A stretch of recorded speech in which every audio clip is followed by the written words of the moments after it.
आज चाहिँ हामी आइसक्रिम किन्न जानेको लागेको गाईहरू अनि सबैको हामी कप्छन् हामी चाहिँ मिल्नु तिम्रो पुगेर कुदेर सर जाने हो ढाबाट तल आएर सोमले पुग्ने है गाईहरू कति टिप्दो रहेछ हेरौँ कति टिप्दो रहेछ हेरौँ है गाईहरू ओके उ त्यहाँ त असिलो त खतरा हो भाइ उ त्यहाँ सोडिन त बसी बसी टिपिहाल्यो बसी बसी त अन्त सर्ने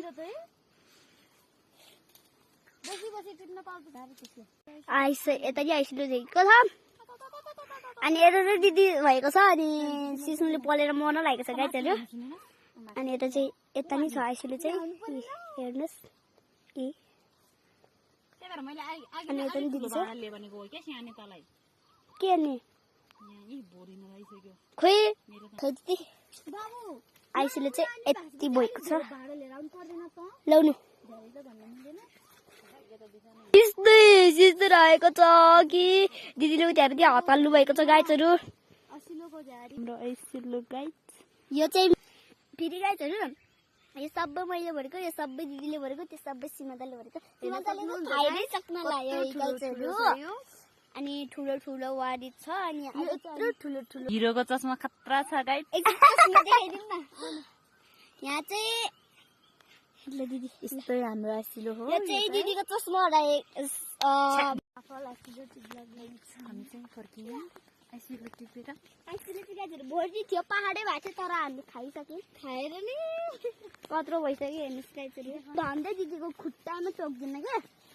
अलिकतिले उता थियो चाहिँ सर्व मैले अब सर्व भनेको दिदी धन्दै बाटो भएको है अझ सर्पले ढस्देको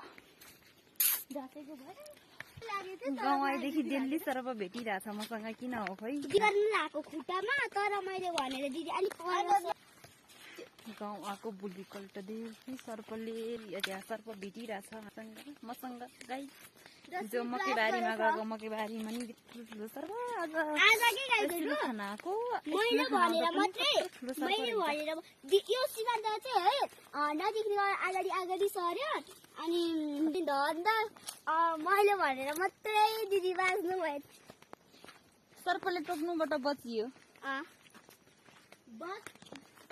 धन्दै सर्पले मारिदिनु भएन दिदीलाई मै खाइदिनु भएन है गाईहरू बसिलो टिप्न जाने दिन हाम्रो लागि नराम्रो रहेछ गाई धन्दै यो हेर्नु गएको हजुर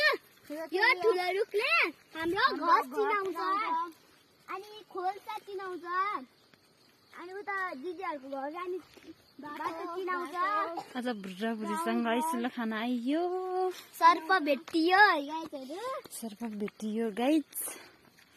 धन्दै टोकेन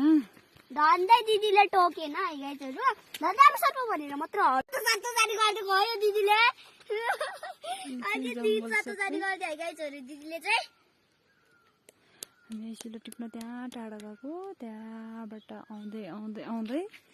अब घर आइपुग्छ एउटा खोल्सा तरेपछि आज हामी एउटा डाँडा कोट्नुपर्ने हुन्छ फर्किँदैछौँ अहिले 6 बज्न लागिसक्यो साँझको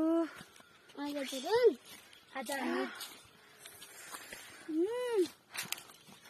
धन्यवादहरू अब सर्प भनेको दिदी नै तर्सियो सर पनि तर्सियो गाईहरू अनि दिदी पनि तर्सियो सर पनि तर्सियो के हो त यति हो त गाईहरू अब यहाँ निङ्रो पाइन्छ खोज्न आयो भने हाम्रो ब्लग अघि यहीँबाट स्टार्ट गरेको थियो अहिले यही ठाउँमा आइपुग्यौँ हामी आइसिलु टिप्ने बेला चाहिँ ब्लग अन गरेर टिपेको थियो अनि ढाबाट आउने बेला चाहिँ किन लडिस बाटो त कता हो बाई बाई अब चाहिँ हाम्रो घर नै आइपुग्न लाग्यो है गाईहरू पहाड छ यहाँ चाहिँ गाईहरू अस्ति चाहिँ यत्तिकै पनि ब्लग नबनाए बोलिरहेको छ म चाहिँ गाईहरू भ्लग नबनाइ बोल्ने मेरो दिन खान्छ भन्थ्यो के भाइ गाईहरू यहाँ चाहिँ यस्तो पिङ्क कलरको फ्लावर छ है पिङ्क कलरको यो फ्लावर चाहिँ दामी भन्दा दामी छ अनि यो फुल्यो भने चाहिँ राम्रो हुन्छ है गाईहरू घर आइपुग्यो घर आइपुग्न लाग्यो म चाहिँ बोल्दिनँ है गाईहरू यो चाहिँ समाज घर त्यो मुनि मामा घर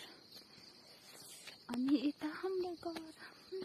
नजिकै छ गाइसहरू घर मेरो त मामा घर पनि नजिकै छ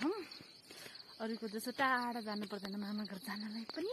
हिँडेर पुगिहाल्छ पुरानै लुगा लगेर पुगिहाल्छ चल्छ गाइसहरू थाक्यो